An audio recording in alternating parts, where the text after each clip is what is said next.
சின்ன வயசுலலாம் பார்த்திங்கன்னா நம்ம அம்மா அப்பா கிட்ட வாங்காத அடி கிடையாது, வாங்காத திட்டு கிடையாது.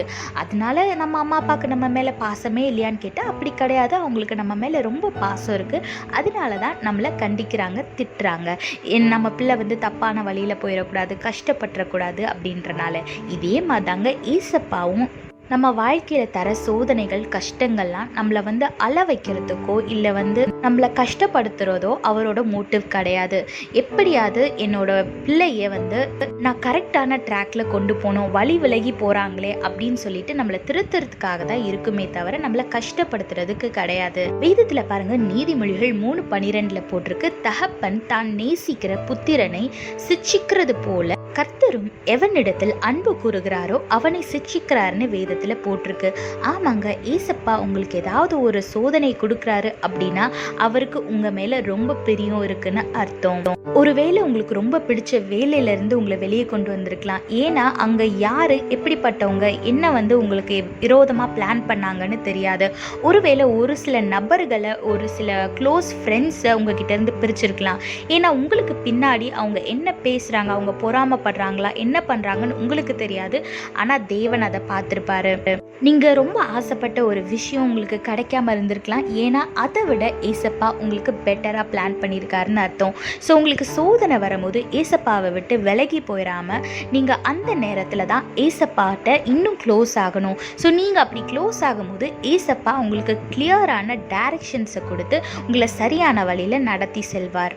அது இல்லாமல் நீங்கள் அவர் சோதிக்கும் போது நீங்கள் அவரை விட்டு விலகிட்டீங்க அப்படின்னா அவர் என்ன ரீசனுக்காக அந்த சோதனை உங்கள் வாழ்க்கையில் கொண்டு வந்தார், அடுத்து என்ன ஸ்டெப் எடுக்கணும் அப்படின்றது உங்களுக்கு தெரியாமையே போயிடும்.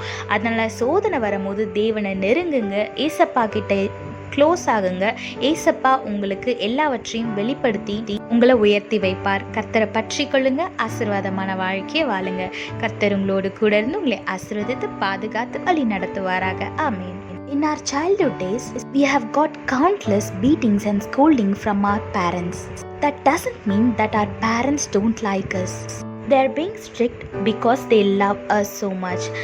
They are being so harsh on us so that we will not go in the wrong path and we will not worry in our future. Likewise, in our life, when we are facing troubles or when we are facing some problems, that doesn't mean the Lord does not like us. He is just trying to protect us from falling for sin and falling for the devil's plan. Look what the Bible says in Proverbs chapter 3 verse 12. The Lord corrects those he loves, just as a father corrects a child in whom he delights.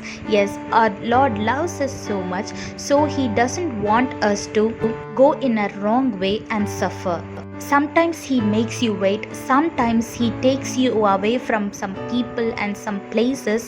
It's just because he's protecting you from some people who are trying to poison you.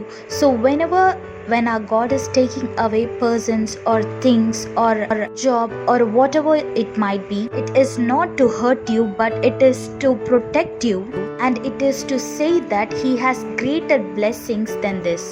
So when you're facing any trouble, don't go far away from our Lord, but instead get closer to our Lord so that he can guide you in the right path and you can receive the greatest blessing that he has prepared for you. So hold on to Jesus, get close to him, walk by his guidance and live a blessed and peaceful life. God bless you all. Have a blessed day. Amen.